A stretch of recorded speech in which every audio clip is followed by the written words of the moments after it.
Hello বন্ধুরা, Sulata cooking রেসিপির পক্ষ থেকে সকলকে জানাই স্বাগত। আমি যেভাবে রুই মাছের তরকারি সকালে তাড়াহুড়ো করে এক ফোড়নে রান্না করি, সেই রেসিপিটাই আপনাদের সাথে শেয়ার করব বন্ধুরা।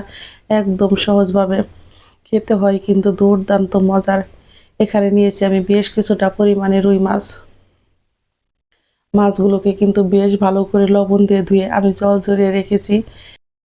এখন মাছের মধ্যে আমি দিয়ে দেব স্বাদ মতো লবণ, হলুদের গুঁড়া, মরিচের গুঁড়া, ধনিয়ার গুঁড়া, অল্প পরিমাণে একটু সরিষার তেল দিয়ে কিন্তু আমি মাছটাকে একটু এভাবে মেখে এক সাইডে রেখে দেব।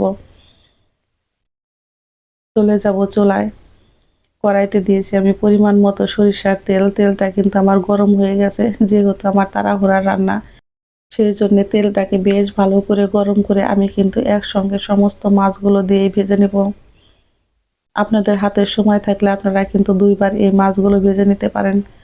আর এই মাছগুলো কিন্তু এইভাবে কাঁচাও রান্না করা যায়।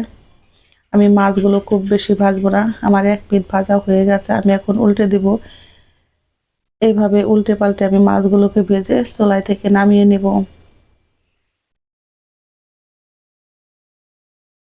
মাছগুলো আমার ভাজা হয়ে গেছে, আমি এখন চুলাই থেকে নামিয়ে নেব। এই মাছের তরকারিটা কিন্তু বন্ধুরা, কড়া করে মাছটা ভাজলে কিন্তু ভালো লাগে না। এই মাছটা বেশি এইরকম হালকা করে ভেজে রান্না করলে ভালো লাগে। তার থেকে ভালো লাগে বেশি কাঁচা রান্না করলে।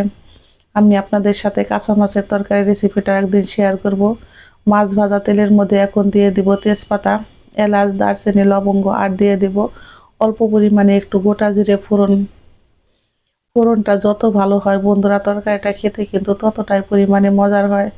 ফোড়নটা রেডি হয়ে গেছে, এখন আমি এর মধ্যে দিয়ে দিব বেটে রাখা আদা আর জিরা বাটা। আদা আর জিরা বাটাটা দিয়ে কিন্তু আমি এইভাবে 2 থেকে 3 মিনিট একটু ভেজে নিয়েছি। এখন এর মধ্যে দিয়ে দেব স্বাদ মতো লবণ, অল্প পরিমাণে জল দিয়ে এখন আমি মশলাটাকে কিন্তু বেশ ভালো করে কষিয়ে নেব, যাতে আদা আর জিরার গন্ধটা না থাকে। এর মধ্যে এখন দিয়ে দেব হাফ চামচেরও কম হলুদের গুঁড়া, হাফ চামচেরও 3 ভাগের 1 ভাগ মরিচের গুঁড়া, আর দিয়ে দেব আমি হাফ চামচ পরিমাণে ধনিয়ার গুঁড়া। সমস্ত মশলাগুলো দিয়ে কিন্তু আমি এই মশলাটাকে খুব সুন্দর করে কষিয়ে নেব।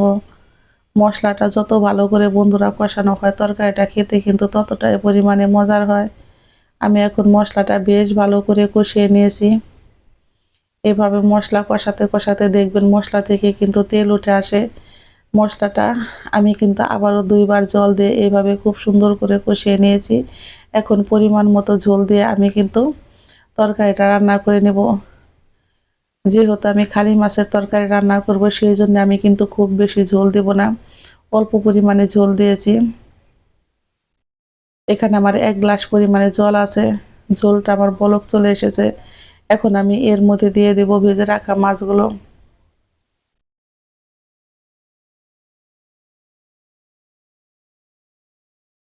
ভেজে রাখা মাছগুলো দেওয়ার পর আমি কিন্তু এইভাবে একটু নেড়ে দেব।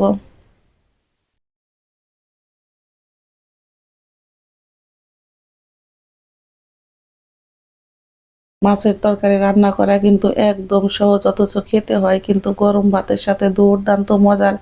এই পর্যায়ে আমার রান্নার রেসিপি একটু যদি ভালো লেগে থাকে, অবশ্যই একটা লাইক, কমেন্ট, শেয়ার, এবং যারা আমার নতুন বন্ধু আছেন এই চ্যানেলটিকে একটা সাবস্ক্রাইব করতে ভুলবেন না। আমার নতুন এবং পুরাতন সকল বন্ধুদের জানাই আমি অসংখ্য ধন্যবাদ।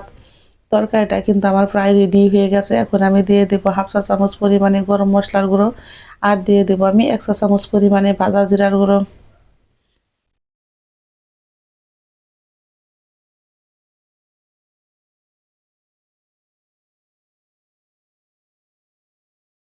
মশলাটা দিয়ে কিন্তু আমি এইভাবে একটু নেড়ে দেব।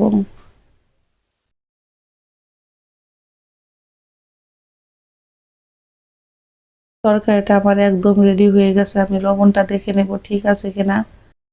তরকারিটা কিন্তু আমার একদম রেডি হয়ে গেছে, এখন আমি চুলাই থেকে নামিয়ে নেব। আর বন্ধুরা দেখতেই পাচ্ছেন তরকারি থেকে কিন্তু আমার তেল উঠে এসেছে।